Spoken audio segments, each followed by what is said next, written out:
Okay, Daf Kuf Yud Ches.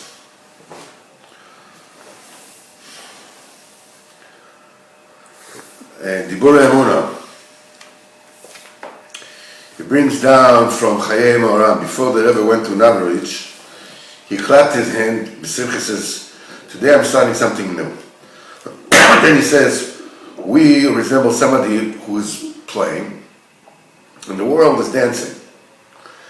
And he says, and somebody who doesn't understand, who doesn't hear the melody, it's a wonder by him. What are they running after him? What are they dancing? He says, that's the same kind as the wonderment by the world. What are you running after me? He says, and when I'll come back, says, I will be able to play and you'll be able to dance. That's what the Rebbe said. And afterwards, he went to Navarich, and he was in Zaslev, in Austria, in Dubna, and in Brod, in other places. And the Rebbe was disguised. Nobody knew, nobody recognized him. And he was in all the houses of all the rich people in Brod. And he had business, something, dealing with each and every one of them. When he came to Brod, all the people came out, towards him. They didn't even know Bechlal from him. They didn't mean to honor him, for the Rebbe, because they didn't know, they didn't recognize him Bechlal. But by itself, it went like this, and from a Kodesh Baruch Hu, that everybody. He says, and I heard.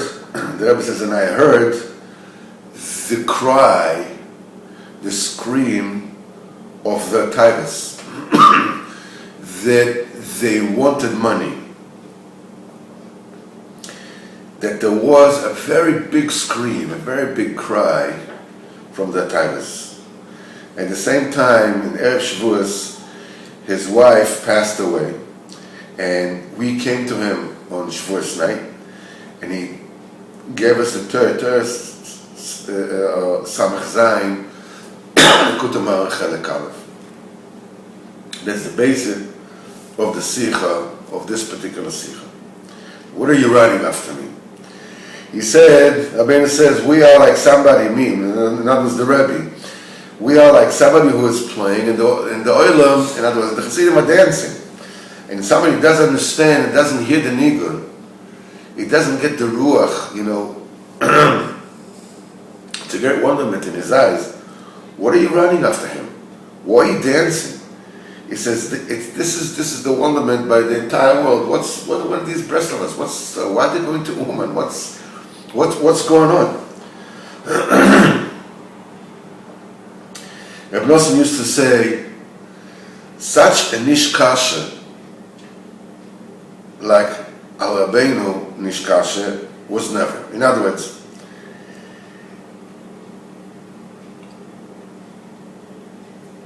the Rebbe is really so uncontroversial.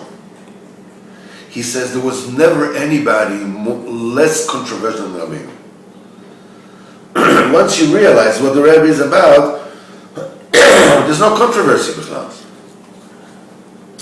In other words, it's not possible there should be any controversy on Rabbeinu himself.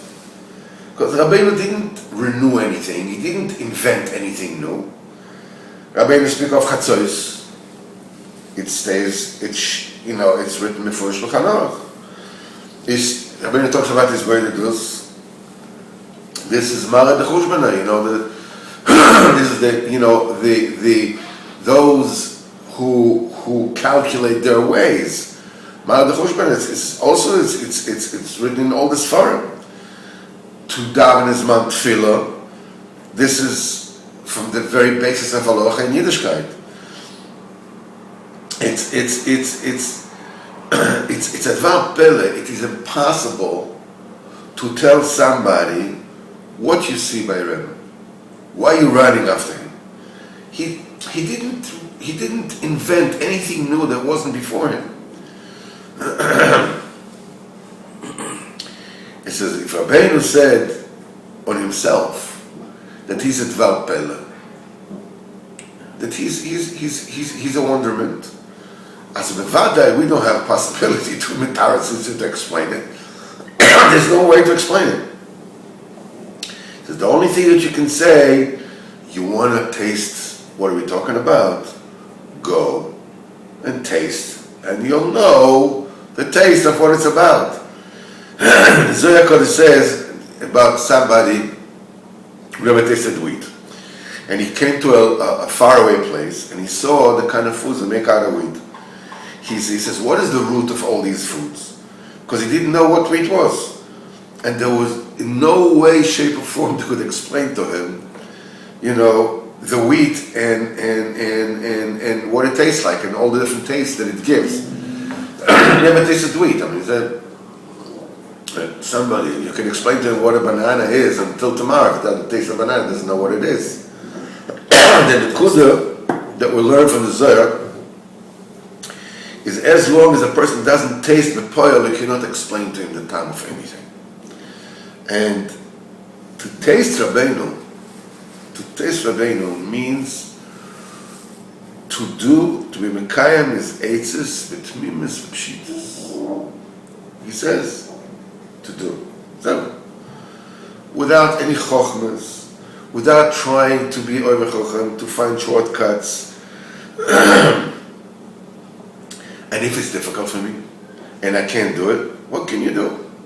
Also in Gashmis, we find when somebody is sick, and he becomes limited in certain yon, and the Torah parts him. But when he is healthy, he's Makayim, Pshitas Mimus, what the Torah says. It says, if you come, what the Rebbe says, then you will feel the Rebbe's time. As Mishnah says, Ta'ama kitov sachara, she tastes and her merchandise is good.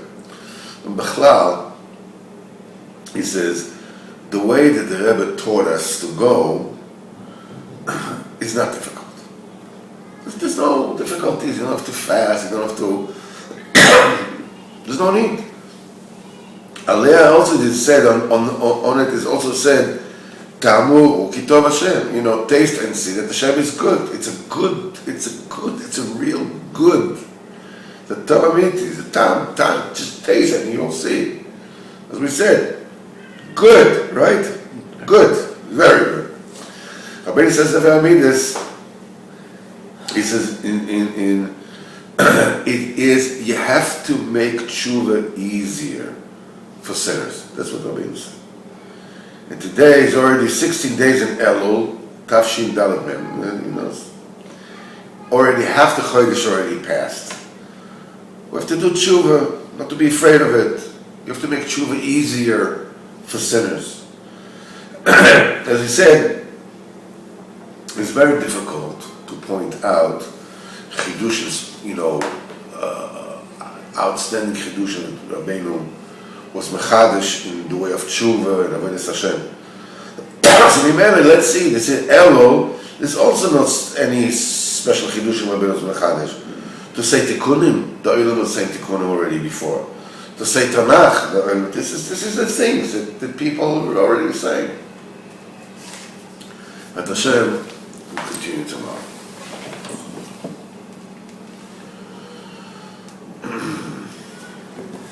From below.